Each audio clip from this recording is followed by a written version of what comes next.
Hello दोस्तों, मैं आशीष यादव आपके अपने यूट्यूब चैनल आशीष वेदा में आप सभी का स्वागत करता हूं।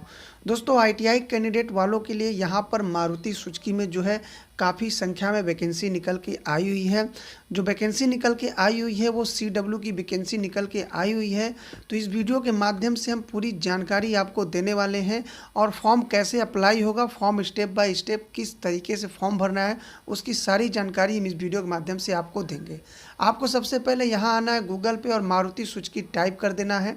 टाइप करने के बाद आपके सामने कुछ इस तरह का इंटरफेस इसका ऑफिशियल वेबसाइट खुल के आ जाएगा, जहां पर आपको इसके ऊपर वाले इस लिंक पर क्लिक कर देना है। क्लिक करने के बाद आपके सामने कुछ इस तरह का इंटरफेस खुल के आ जाएगा। यहाँ आने के बाद आप इस स्क्रॉल करके नीचे आएंगे और नीचे आने के बाद यहाँ पर आप देखेंगे कि कैरियर का ऑप्शन है। इस कैरियर वाले ऑप्शन पे आपको क्लिक कर देना है। जैसे इस कैरियर वाले ऑप्शन पे आप क्लिक करेंगे तो आपके सामने कुछ का इंटरफेस खुल के सामने आएगा। अब आपको यहाँ पर आपको नीचे आना है स्क्रॉल करते हुए। नीचे आने पर आप दोस्तों यहाँ पर देखेंगे फ्रेशर और यहाँ राइट साइड में यहाँ पर आईटीआई वाले कैंडिडेट के लिए है, तो यहाँ पर हम इस पर क्लिक कर देंगे। जैसे ही क्लिक करेंगे तो आपके सामने कुछ इस तरह का इंटरफेस खुल के सामने आएगा। यहाँ पर आने के बाद आप देख पा रहे हैं वर्कमैन आईटीआई भर्ती संबंधित सूचना। यहाँ पर काफ़ी इंस्ट्रक्शन दिया हुआ है, इसको पढ़ते रहिए। और यहाँ पर नीचे एक सेकेंड का टाइमिंग चलता है, जिसका 1 मिनट का टाइमिंग है। ये जब तक 0 नहीं हो जाएगा तब तक प्रोसीड का ऑप्शन यानी आगे भरने का ऑप्शन ये सामने नहीं खुल के आएगा। तो थोड़ा हम वेट करेंगे, उसके बाद हम आगे बढ़ते हैं। अब आप यहाँ पर देख पा रहे होंगे टाइमिंग ख़त्म हो गया है। यहाँ प्रोसीड वाले ऑप्शन पर अब हम क्लिक करेंगे। जैसे ही क्लिक करेंगे तो आपके सामने कुछ इस तरह का इंटरफेस खुल के सामने आएगा। यहाँ पर आप देख पा रहे होंगे कि यहाँ पर जो है कि overview, selection process, eligibility criteria, disclaimer बहुत कुछ दिया हुआ है। लेकिन हम आते हैं नीचे और यहाँ पर आप देखते हैं सिलेक्ट स्टेट वाले ऑप्शन पर यहाँ पर क्लिक करेंगे। आप जिस भी स्टेट से बिलोंग करते हैं उस स्टेट को यहाँ पे आपको क्लिक कर लेना है। तो हम यहाँ पे चूज कर ले रहे हैं उत्तर प्रदेश को। जैसे ही चूज करेंगे तो आपके सामने ये अप्लाई वाला नाउ वाला ऑप्शन सामने आ जाएगा। यहाँ पे आपको क्लिक कर देना है। जैसे ही आप यहाँ पर क्लिक करेंगे तो आपके सामने कुछ इस तरह का इंटरफेस खुल के सामने आएगा। इसके बाद आप इसको नीचे स्क्रॉल करके नीचे आएंगे। नीचे आने के बाद आपके सामने यहाँ पर 2 ऑप्शन दिया हुआ है। यहाँ पर आप देख पा रहे होंगे रजिस्ट्रेशन फॉर TW और रजिस्ट्रेशन फॉर CW। तो आपको रजिस्ट्रेशन फॉर CW वाले ऑप्शन पर क्लिक कर देना है। जैसे ही आप रजिस्ट्रेशन फॉर CW वाले ऑप्शन पर क्लिक कर देंगे तो उसके बाद आपके सामने कुछ इस तरह का इंटरफेस खुल करके आएगा। आप यहाँ पर देखेंगे प्रोसीड का ऑप्शन है, यहाँ पर हम क्लिक कर देंगे। जैसे ही हम यहाँ पर क्लिक करेंगे उसके बाद आपके सामने खुल करके यहाँ स्टेट वाला ऑप्शन आएगा। यहाँ पे स्टेट आप चूज़ कर लीजिएगा। हम यहाँ पर उत्तर प्रदेश स्टेट को चूज़ कर लेते हैं। चूज़ करने के बाद आपके सामने 2 ऑप्शन आते हैं, न्यू रजिस्ट्रेशन या ऑलरेडी रजिस्टर। यदि आप ऑलरेडी रजिस्टर है तो भरिए, न तो हम न्यू रजिस्ट्रेशन वाले ऑप्शन पर यहाँ पर क्लिक कर देते हैं। जैसे ही क्लिक करेंगे तो आपके सामने कुछ इस तरह का इंटरफेस खुल के आ जाएगा। यहाँ पर आपको अब रजिस्ट्रेशन फॉर्म अप्लाई करना है। तो आपको सबसे पहले यहाँ पर आप देख पा रहे हैं मोबाइल नंबर आपको यहाँ पर डालना पड़ेगा।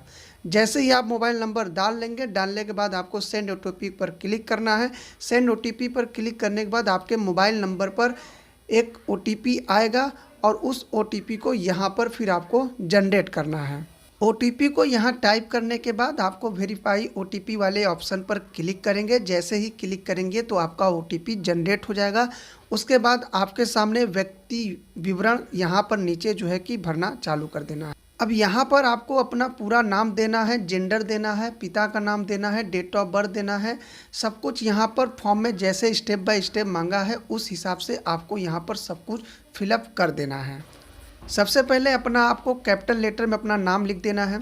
उसके बाद यहाँ पर जेंडर चूज कर लेना है। उसके बाद आपको अपने पिता का नाम लिख देना है।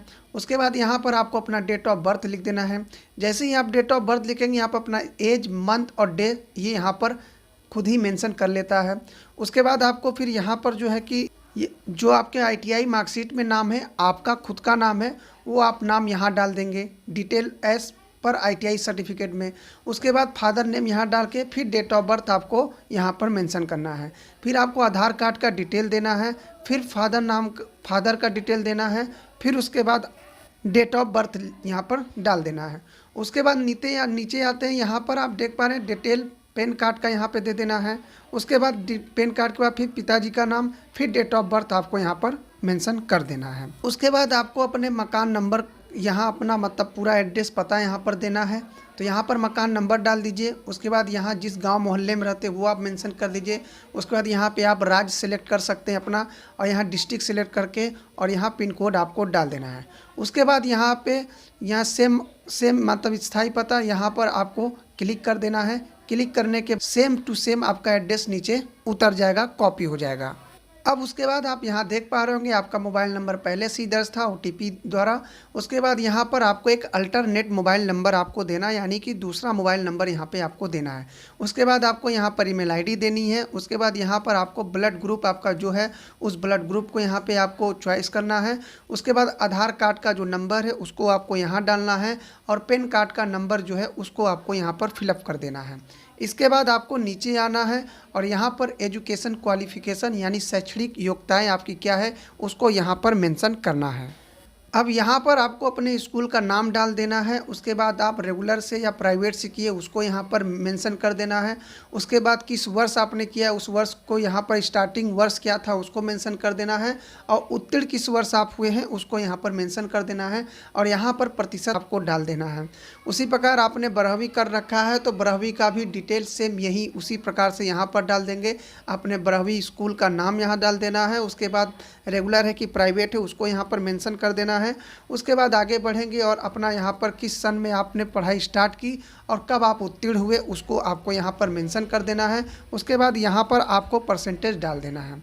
इसके अलावा यदि आपके पास कोई अदर ग्रेजुएट या डिप्लोमा अदर आपने किया हुआ है तो यहाँ पर इस खाने में आप भर सकते हैं सेम इसी प्रोसेस के अनुसार। उसके बाद आप नीचे आएंगे और यहाँ पर आप देख पा रहे हैं कि ITI डिटेल, ITI का पूरा विवरण यहाँ पे आपको भरना है। सबसे पहले आपको यहाँ पे अपने ITI कॉलेज यानी जहाँ से आप ITI किए हैं उस कॉलेज का नाम आपको यहाँ मेंशन कर देना है। उसके बाद किस डिस्ट्रिक्ट से आप कॉलेज में, कहाँ पे आपका कॉलेज किस डिस्ट्रिक्ट में था उसको यहाँ पे आपको मेंशन कर देना है। उसके बाद आप किस टाइप से ITI किए हैं, प्राइवेट रेगुलर जिस टाइप से किए उस टाइप को यहाँ सेलेक्ट कर देना है। उसके बाद आपका ट्रेड क्या है, ट्रेड सेलेक्ट कर देना है। उसके बाद आप किस स्टार्टिंग आपका जो आपने एडमिशन लिया था उसको यहाँ पर क्लिक कर देना है, और आप पासिंग किस सन में हुए उसको आपको यहाँ पर क्लिक कर देना है। उसके बाद आपको यहाँ पर हम बता दें कि यहाँ पर आपको देखना है सर्टिफाइड बॉडी में यहाँ पे NCVT है कि SCVT है कि state council of vocational training जो भी है NCVT SCVT आपको यहाँ पर क्लिक कर देना है। उसके बाद ITI का परसेंटेज आपको यहाँ पर मेंशन कर देना है। उसके बाद दोस्तों आपको नीचे आना है। अप्रेंटिसशिप यदि आपने किया हुआ है तो यहाँ पे उस संस्था का नाम आपको डाल देना है जहाँ से आप अप्रेंटिसशिप किए हैं।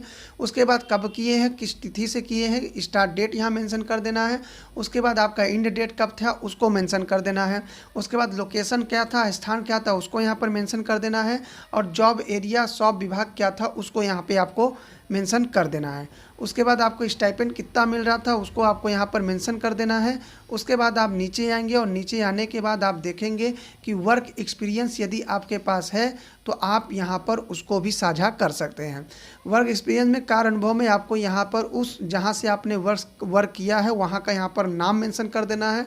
उसके बाद स्टार्ट डेट कब से आपने ज्वाइनिंग किया था, और यहाँ पे आप इंड डेट कब आपका ख़त्म हुआ उसको आपको यहाँ पर डाल देना है। उसके बाद लोकेशन आपका क्या था, जहाँ पे आप जॉब कर रहे थे उस एरिया का नाम। उसके बाद आपको आगे आना है और यहाँ पर आपको देखना है कि रेगुलर था कि कॉन्ट्रैक्ट बेसिस था उसको आपको चूज कर लेना है। उसके बाद जॉब एरिया क्या था उसको आपको यहाँ पे मेंशन कर देना है, और कितनी सैलरी आपकी निर्धारित थी, आपको कितना सैलरी मिल रहा था उसको आपको यहाँ पर मेंशन कर देना है। यदि आपके पास और भी कार्य अनुभव है तो यहाँ ऐड प्लस पे आप क्लिक करके आप आगे भी बढ़ा सकते हैं।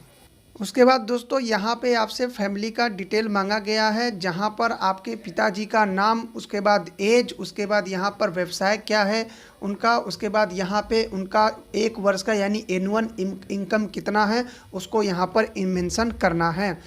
और यदि फिर नीचे आएंगे तो आपके माताजी का यहाँ पर नाम और उनका एज और उनका जो भी वो है वो यहाँ पर मेंशन करना है, उनका व्यवसाय। बाकी एनुअल इनकम यहाँ पर भी इनको मेंशन करना पड़ेगा। यदि आपकी पत्नी है, आपके बच्चे हैं तो उनके लिए भी यहाँ पे कॉलम बने हुए हैं, आप यहाँ पे उनका भी मेंशन कर सकते हैं। उसके बाद यहाँ पर आप देख पा रहे हैं अतिरिक्त सूचना में यानी अदर इन्फॉर्मेशन में यहाँ पर यदि आपको कंप्यूटर का ज्ञान है तो MS वर्ड, MS एक्सेल इन सब को यहाँ पर टिक कर देंगे। इंटरनेट बेसिक और नहीं यदि ज्ञान है तो आप नील वाले ऑप्शन पर क्लिक कर देंगे। उसके बाद आर यू फिजिकली, क्या आप विकलांग हैं तो यस करिए, या तो नहीं है तो नो करिए। यदि यस करते हैं तो आपको इसका विवरण आगे वाले कॉलम में भरना पड़ेगा। उसके बाद यदि आप क्या रोगी हैं मिर्गी के या किसी प्रकार के दवाई चल रहा है, यस या नो का ऑप्शन है, आप यहाँ टिक कर सकते हैं। क्या आप 4 पहिया वाहन गाड़ी चलाना जानते हैं, यदि जानते हैं तो यस करिए, नहीं तो नो करिए। अगर यस करते हैं तो आगे आपको लाइसेंस नंबर देना पड़ेगा। उसके बाद दोस्तों हम आगे बढ़ और यहाँ पर क्या आपने पहले कभी मारुति सुजुकी SMG में काम किया है, यदि हाँ तो उसका विवरण दीजिए। तो यहाँ चेक बॉक्स वाले ऑप्शन पर क्लिक करना पड़ेगा। यदि आप मारुति सुजुकी कंपनी में किसी को पहले से जानते हैं तो यहाँ पर क्लिक करना पड़ेगा और विवरण देना पड़ेगा। उसके बाद आप नीचे आते हैं और यहाँ पर जो है कि बाकी कॉलमों को छोड़ करके यहाँ पर क्या बोलते हैं हम फ़ोटो वाले ऑप्शन पर क्लिक करेंगे और यहाँ पर हम अब फ़ोटो अपलोड कर देते हैं। फ़ोटो अपलोड करने के बाद आप बगल वाले कॉलम में जाइए और यहाँ पर आप देख पा रहे हैं कि आपको कोविड-19 पहले हुआ है, यदि हाँ तो यस करिए, नहीं तो नो कर दीजिए। तो हम नो वाले ऑप्शन पर क्लिक करते हैं। यदि आपको हुआ है तो आप यस वाले कॉलम पर क्लिक कर सकते हैं। यहाँ पर आप देखिए, यहाँ पर क्या आपने वैक्सीन ले चुके हैं तो सेलेक्ट डन या नॉट डन। तो अगर आपने ले लिया है तो यहाँ पर डन वाले ऑप्शन पर क्लिक कर देंगे। जैसे ही डन वाले ऑप्शन पर क्लिक करेंगे तो आपके सामने वैक्सीन का नाम, पहली डोज की तारीख, दूसरी डोज की तारीख का ऑप्शन खुल के आ जाएगा। तो यहाँ पे आपको पहली डोज की डेट और दूसरी डोज की डेट यहाँ पर आपको मेंशन कर देना है। उससे पहले आपको कोविशील्ड, कोवैक्सीन, कौन सा वैक्सीन आपने लिया था उसको यहाँ पर टाइप कर लेना है। इन सभी चेक बॉक्स पे क्लिक कर लेंगे। क्लिक करने के बाद आप अब यहाँ पर आएंगे और सेव एंड नेक्स्ट वाले बटन पर आपको क्लिक कर देना है। जैसे ही आप क्लिक करेंगे तो आपके सामने कुछ इस तरह का इंटरफेस खुल के आएगा। अब यहाँ पर आपको जितना भी डॉक्यूमेंट्स आप उस उधर मेंशन किए हैं सभी डॉक्यूमेंट्स को यहाँ पर आपको अपलोड करना है और डॉक्यूमेंट्स को साफ़ सुथरा में ही अपलोड करना होगा, नहीं तो आपका सिलेक्शन होना बहुत ही कम चांस बनेगा। यहाँ पर जो डॉक्यूमेंट्स आपको अपलोड करने हैं वो 25 MB से ज़्यादा नहीं होना चाहिए, उससे कम में ही यहाँ पर आपको अपलोड करना है। तो यहाँ पर हम सभी को बारी बारी से अपलोड कर लिए हैं। अपलोड करने के बाद अब आपको यहाँ पर जाना है और यहाँ पर आप अपलोड डॉक्यूमेंट्स वाले ऑप्शन पर क्लिक कर देना है। जैसे ही आप क्लिक करेंगे तो आपके सामने कुछ इस तरह का इंटरफेस खुल के आएगा और यहाँ पर आप देख पा रहे हैं कि फाइनल सबमिट का ऑप्शन आ चुका है और अब इस फाइनल सबमिट वाले ऑप्शन पर हम क्लिक करते हैं। जैसे ही आप क्लिक करेंगे तो आपके सामने कुछ इस तरह का इंटरफेस खुल के आएगा और यहाँ पर आप देख पा रहे हैं कि थैंक यू का आ गया है। यहाँ पर आपका registration has been submitted successfully हो गया है और आपके मेल पर, मोबाइल पर मैसेज चला गया होगा कि आपका जो रजिस्ट्रेशन यहाँ पर कंप्लीट हो चुका है। तो दोस्तों फॉर्म भरते समय आप वीडियो को पूरी तरीके से देखिए और फॉर्म को गलत मत भरिएगा। वीडियो यदि आपको हेल्पफुल लगे तो चैनल को लाइक, सब्सक्राइब, शेयर ज़रूर करिए। धन्यवाद।